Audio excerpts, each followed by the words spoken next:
Let me, on behalf of this host, or Senior Minister Teo Chee Hean and my other colleagues, Senior Minister Teo, Senior Minister of State Heng Chee Hao, Senior Minister of State Zaki Mohammed, welcome all of you attending this 21st edition of the Shangri-La edition. With your strong and consistent support each year, the Shangri-La Dialogue has grown and now receives more than 40 ministerial representatives and some 570 delegates from more than 40 countries present today. 21st, as is customary, is when you become of adult age. So has the Shangri-La Dialogue at 21 shown promise as an adult? I think so. I think it is matured. I think it's broadened. I think it's a bit more realistic, less idealistic, but more practical. And if it is any success, it is because of your presence and your willingness to come here and engage, and sometimes do verbal combat, and other times just to listen. And I want to thank the board and the members of IISS for starting this quest. 21 years ago, the idea of a security conference in Asia was started on the wing of a prayer and a hope that dialogue was useful for the defense security arena.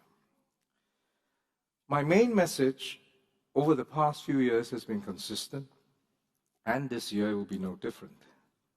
We must avoid a physical conflict in Asia, because we can all agree that neither Asia nor the world can withstand the third geopolitical shock. The war in Ukraine is now into its third year following Russia's invasion. NATO countries showed great determination in this year's Munich Security Conference to support Ukraine to defend her sovereignty and to do more, fully cognizant of the implications of the upcoming US presidential elections. Nevertheless, as the conflict drags out, so too the uncertainty of continuing support and achievable outcomes. Meanwhile, in the Middle East, what began as a terrorist attack by Hamas on Israel communities now threatens to draw in other powers to pose a wider contagion. If there is any salient epiphany against this backdrop, it must be not here in Asia. Indeed, this was a cri de coeur when President Zelensky spoke to us 2 years ago here at the Shangri-La Dialogue. I will never forget that. It was still vividly etched in my mental imageries. We were just coming out of COVID. You remember seeing President Zelensky. We didn't know where he was. We knew he was under threat. His country was under threat. And he spoke to us. And he said, I quote, "We must take the preemptive way, not the one that comes after the war has started, after hostilities have broken out, after we have hundreds of thousands of casualties and even millions of casualties," unquote. And I'm glad that he's here today to be able to add to that, and I'm sure that all of us are looking forward and honored by his presence later on. But what ought and can we do? What agency should be brought to bear? And that's the imaginative title of this session, Reimagining Solutions. Bastian, I congratulate you on these catchy headlines, but truth be told, I had some problem trying to live up to this.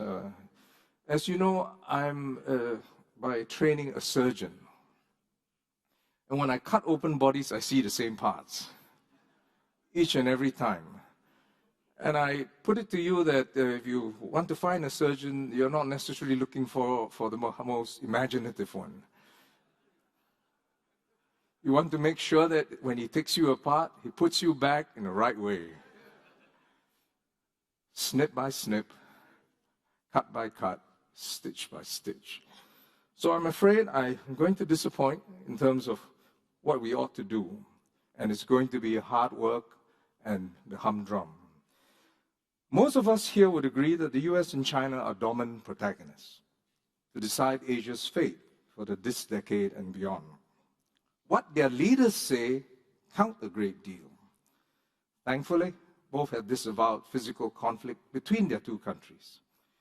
US President Joe Biden has said that the US seeks to, quote, responsibly manage the competition between them so that it does not tip into conflict. And Secretary Austin said the same thing. We seek competition, not confrontation. And war with China is neither imminent nor unavoidable. Very reassuring words. The China President Xi Jinping has stated that China has, quote, no intention to challenge the US or to unseat it. And we will not fight a cold war or a hot war with anyone.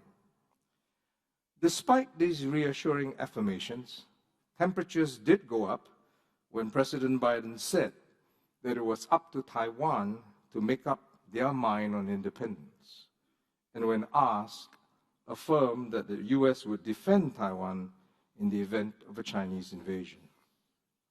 So too, the temperatures go up when President Xi said, quote, the East is rising while the West is declining, and that China would not give up even 1 inch, quote unquote, of territory in the South China Sea and would resolve the Taiwan question. The meeting between the two leaders in San Francisco proved a positive step to calm troubled waters, if not build back relations. After that meeting, when asked about the Taiwan elections early this year, President Biden said, we, meaning the US, do not support Taiwanese independence. President Xi replied that while US-China relations could not go back to the old days, it could, quote unquote, embrace a brighter future. With the upcoming US presidential elections this year, so it was a good meeting between the two, and we would have wished for more.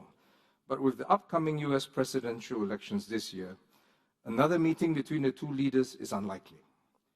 Expectations of increasing engagements are low on both sides. Notwithstanding this political ennui, more dialogue and positive initiatives are sorely needed. A de facto trade war has ensued between the US and China. The US has articulated its small yard, high fence approach to trade on grounds of national security. Over time, the yard has grown larger, despite US political leaders' assertions that they do not want decoupling.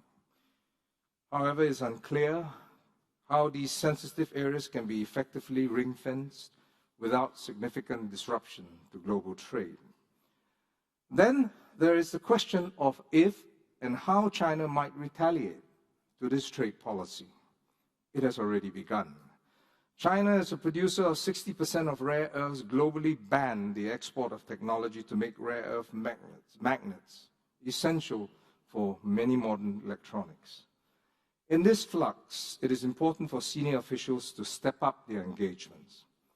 In 2009, both sides started the US-China Strategic and Economic Dialogue, later replaced by the Comprehensive Economic Dialogue, to deal with exactly these issues, thorny trade issues. These talks were effectively suspended in 2018 and have not resumed.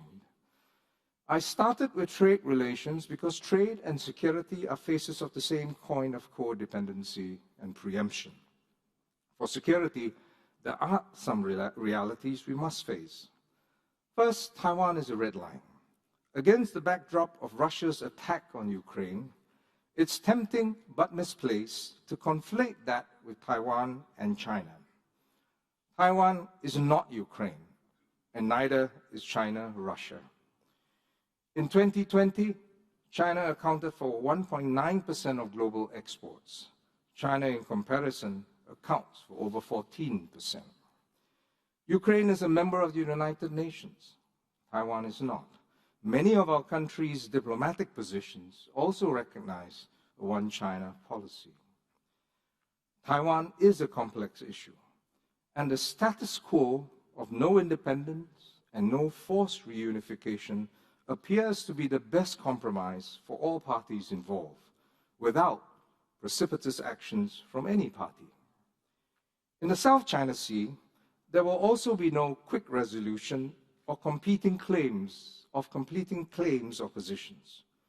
What is therefore needed are practical measures on the ground to prevent conflicts and de-escalate.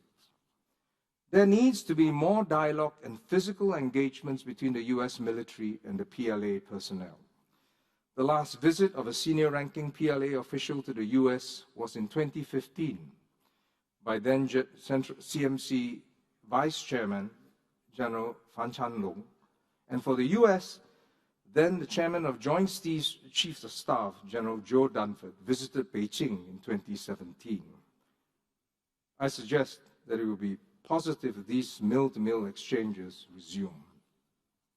On fishing, mutual agreements can prevent disputes. Learning from the 2013 incident where a Taiwan fisherman was killed by Philippines Coast Guard personnel, Taiwan and Philippines inked an agreement concerning the facilitation and cooperation on law enforcement in fisheries matters in 2015. So fishermen have been killed in fishing disputes, and it was not casus belli. And indeed, Taiwan and Philippines came to an agreement in 2015, and since then, no similar incidents have taken. Agreements for hydrocarbons and other resources are more complex, but not impossible. Malaysia and Thailand have carved out a joint development area for exploration and exploitation of non-living natural resources, including hydrocarbons, within their overlapping continental shelves.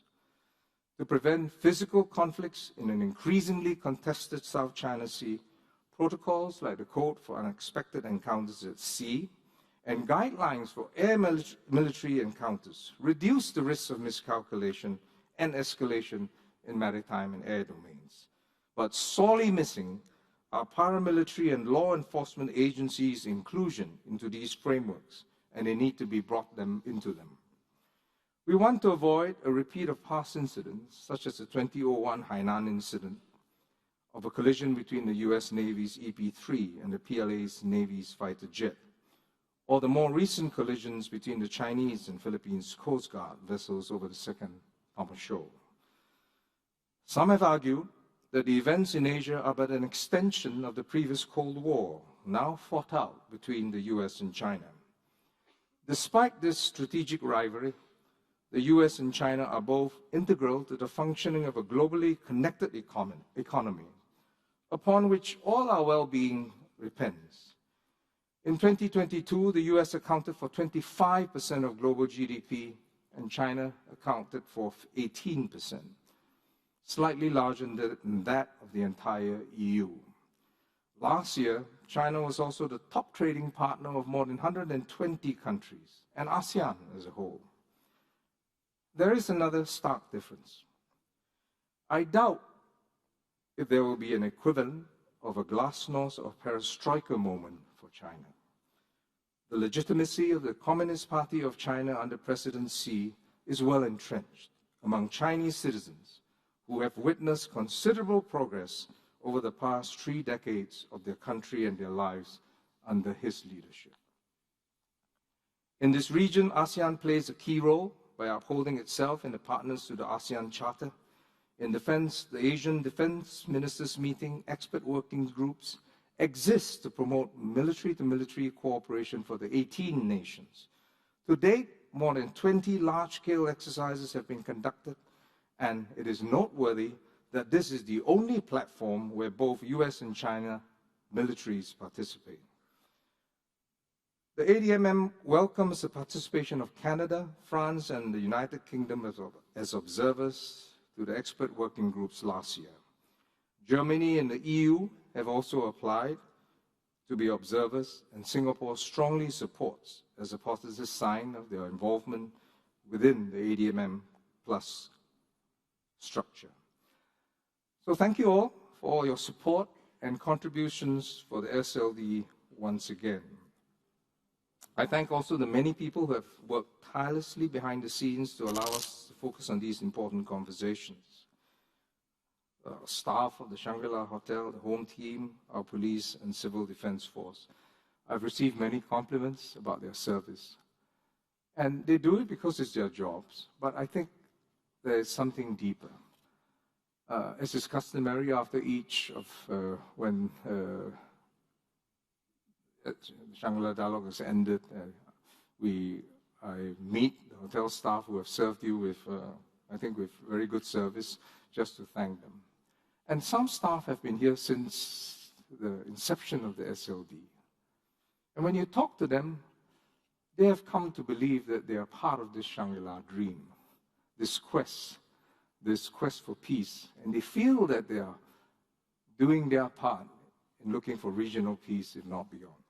So thank you, and I thank you on behalf of them. I will thank them on behalf of you, and I thank you all, and I hope for all of you to have a safe journey back home. Thank you.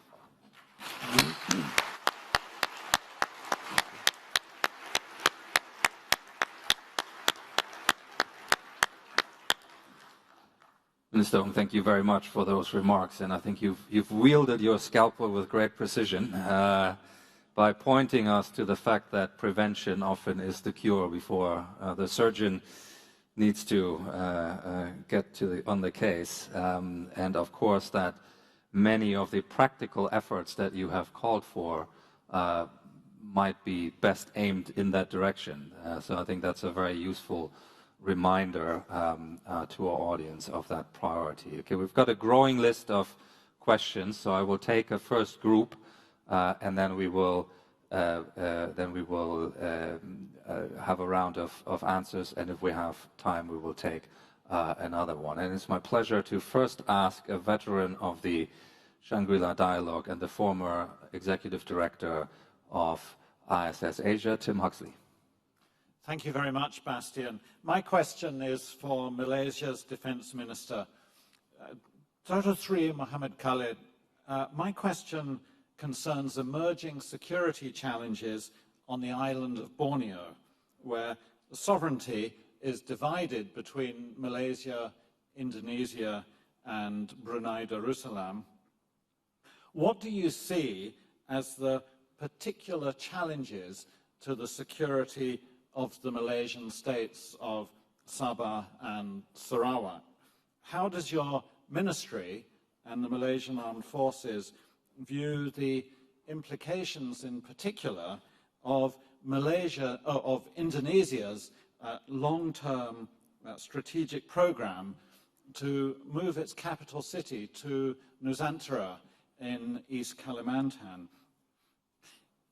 Indonesia's political and military center of gravity is going to shift in the coming years, and I think there is a question about how Malaysia will adjust to that new reality.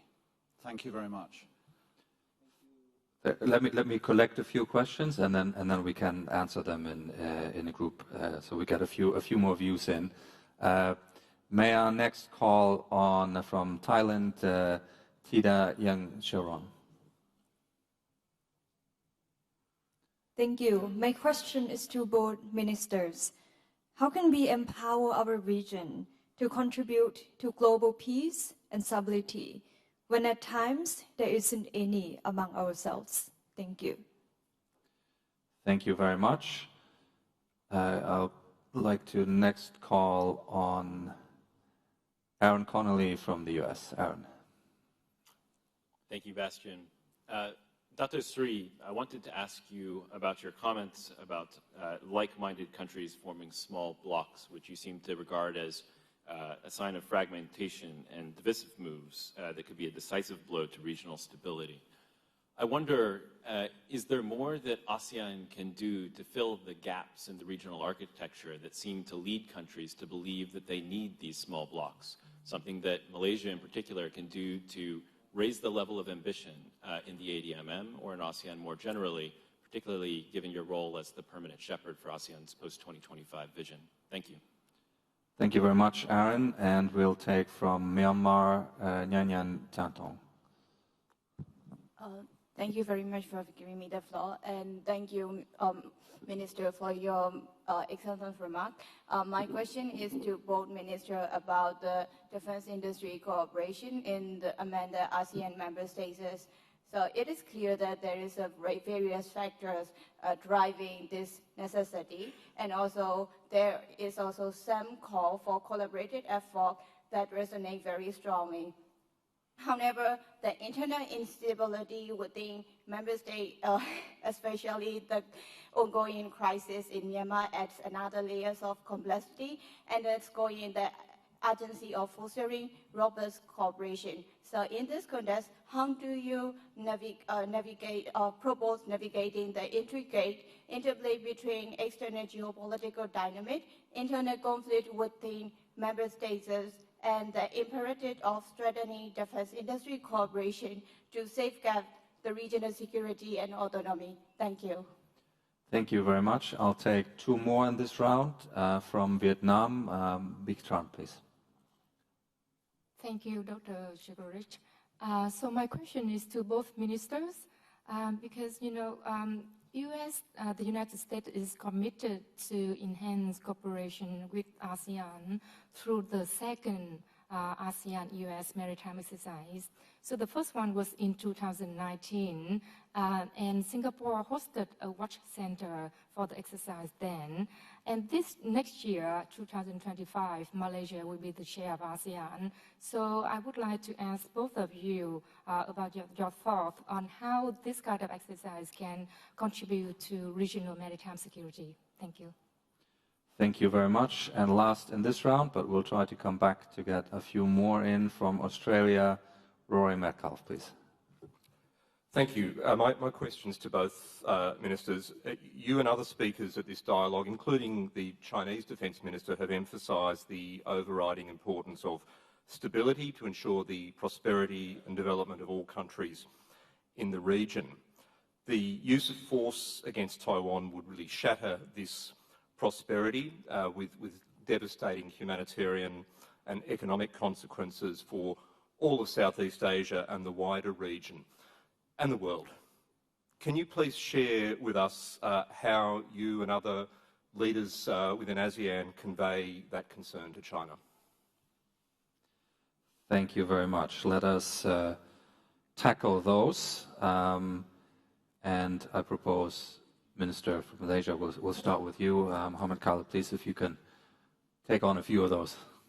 Thank you. Thank you for all the questions. I try to answer it generally together, and maybe those that I'm not, that I don't answer, I will leave it to my my more senior colleague.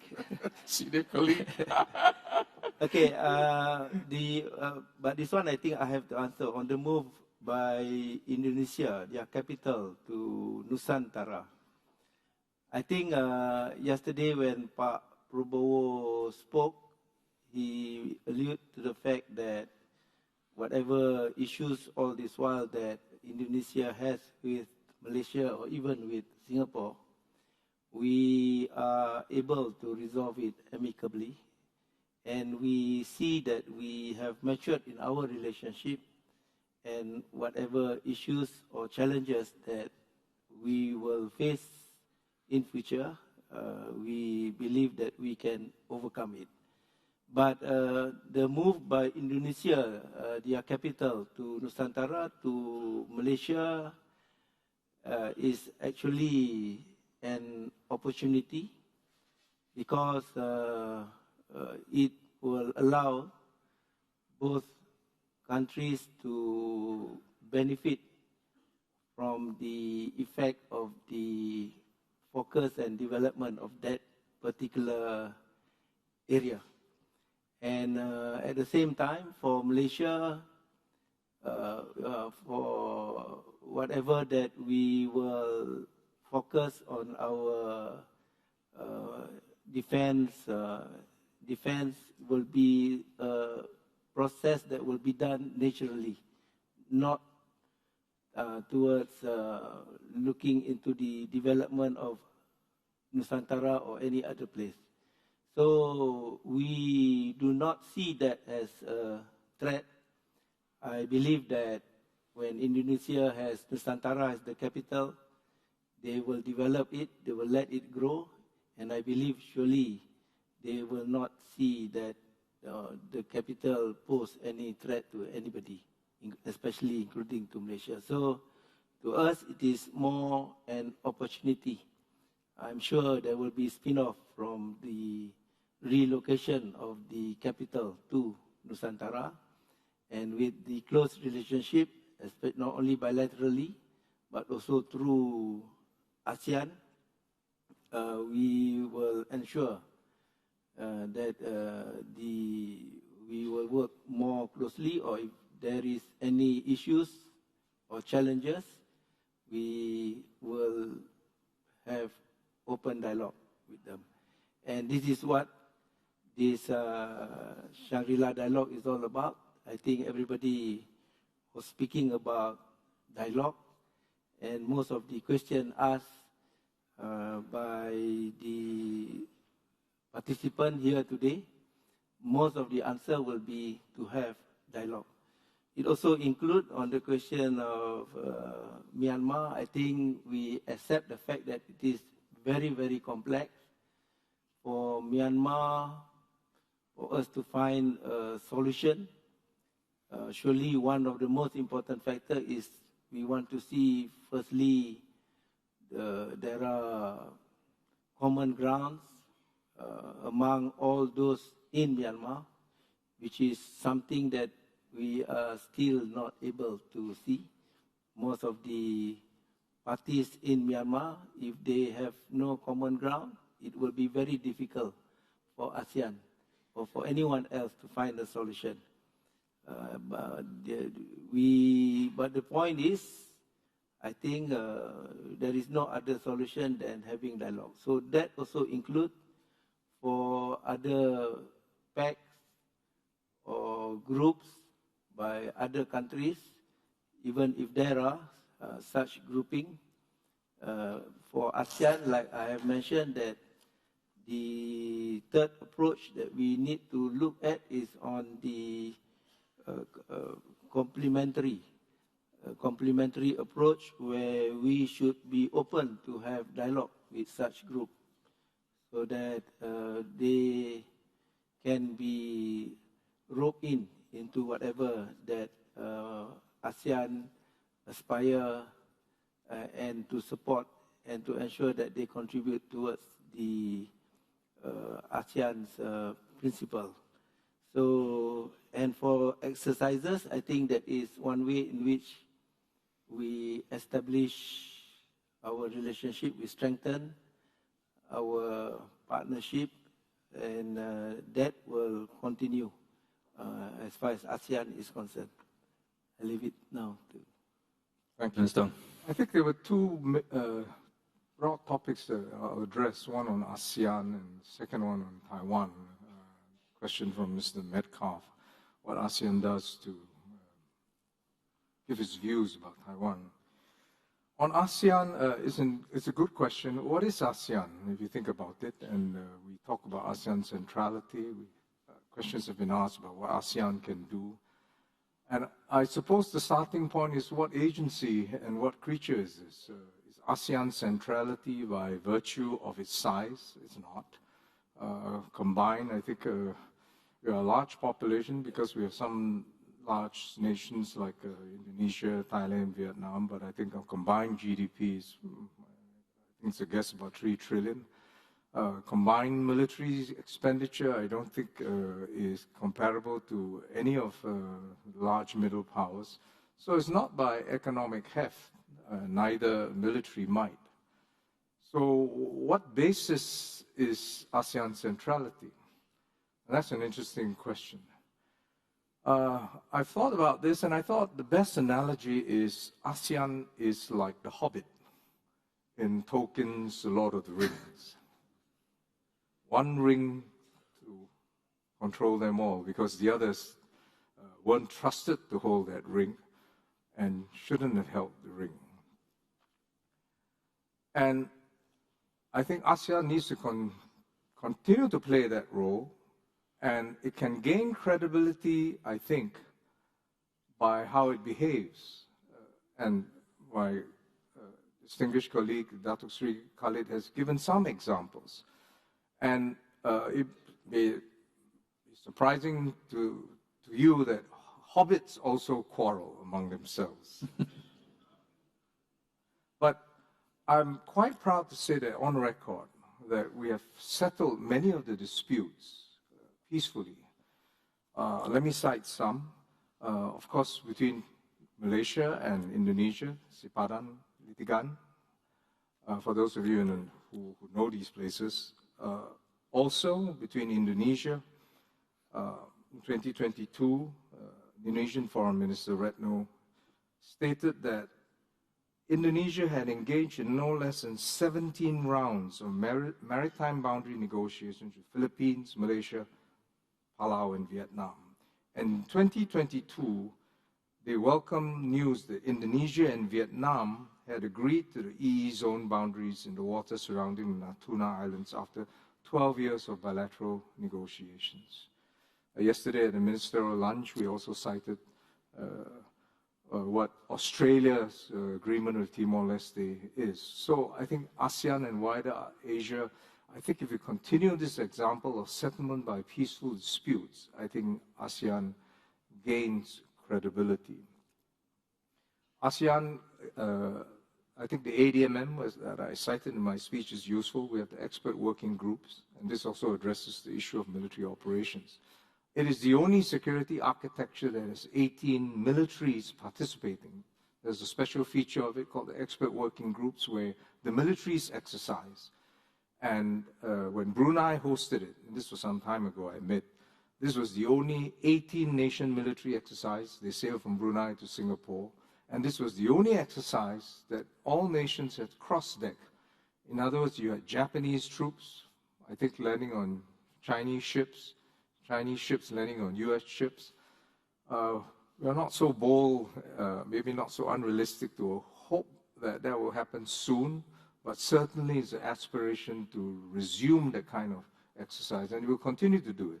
And as I said, a proof of success is that other plus countries, beyond the plus countries, they have also applied to join these observers. I mentioned France, Canada, United Kingdom, which are already in, and the EU and Germany have also applied. Let me deal with what we advise China about Taiwan. China doesn't need any advice about Taiwan from ASEAN. You just heard this before this session, Minister Dong Chin, he would have gone on for half an hour about Taiwan if you let him, so they don't need any advice. But let me give an anecdote. Earlier this year in Munich Security Conference, their Foreign Minister Wang Yi was speaking as a plenary speaker on his own.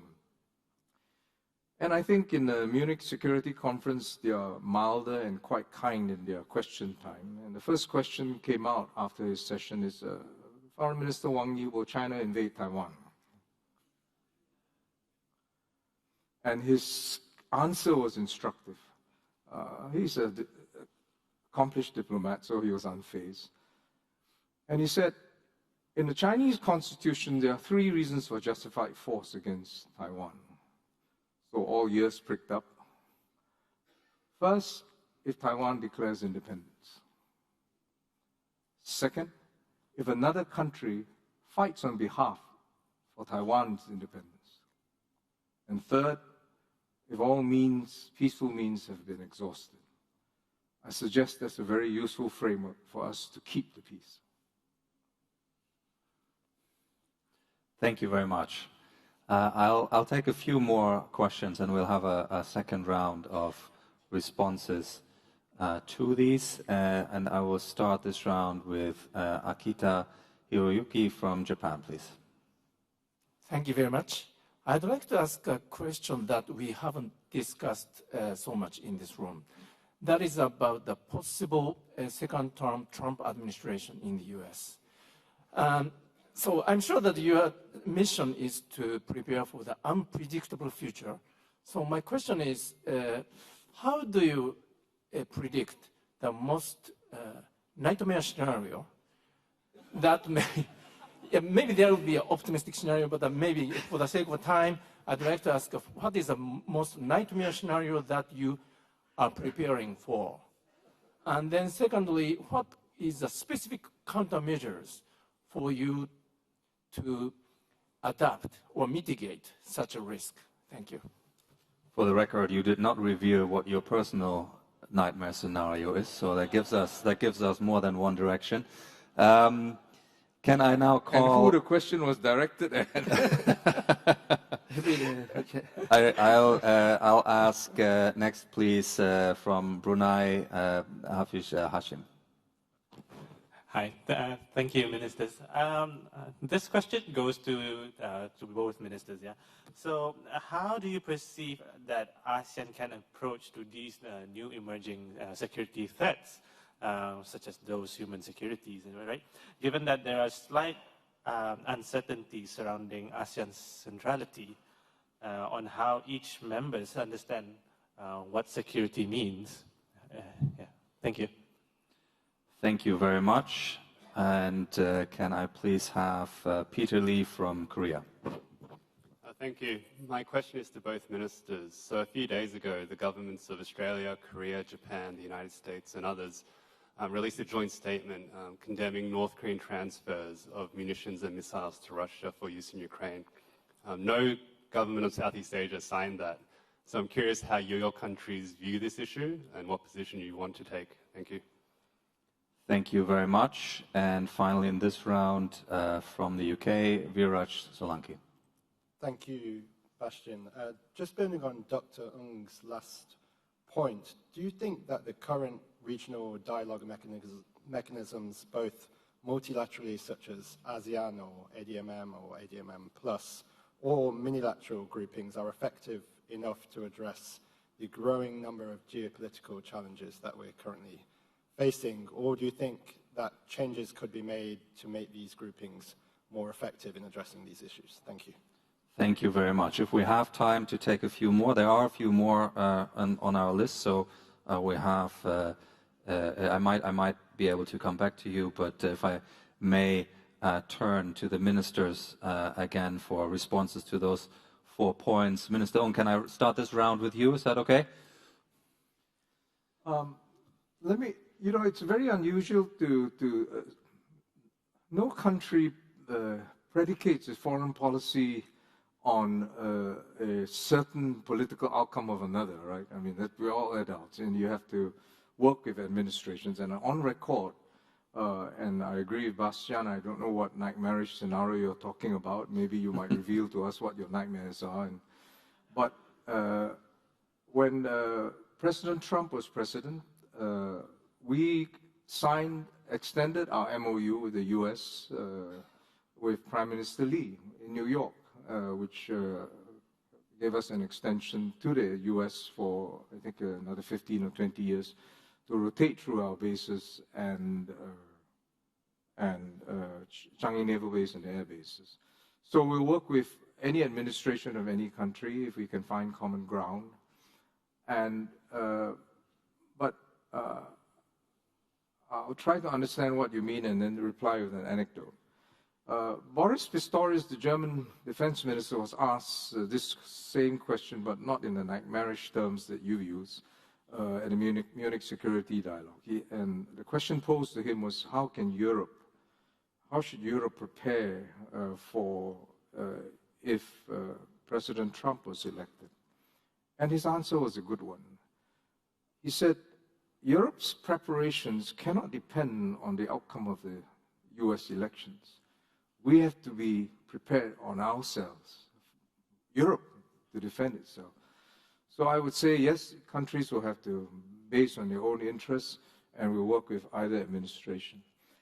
For newly emerging threats, I think we are engaged with some of these. We are involved with the Netherlands and Korea in trying to push their initiatives toward AI, and I applaud what Netherlands and Korea are doing, trying to gain a leadership role, a global role, to try to have a framework in which AI is being used for military use. I mean, that's just an example.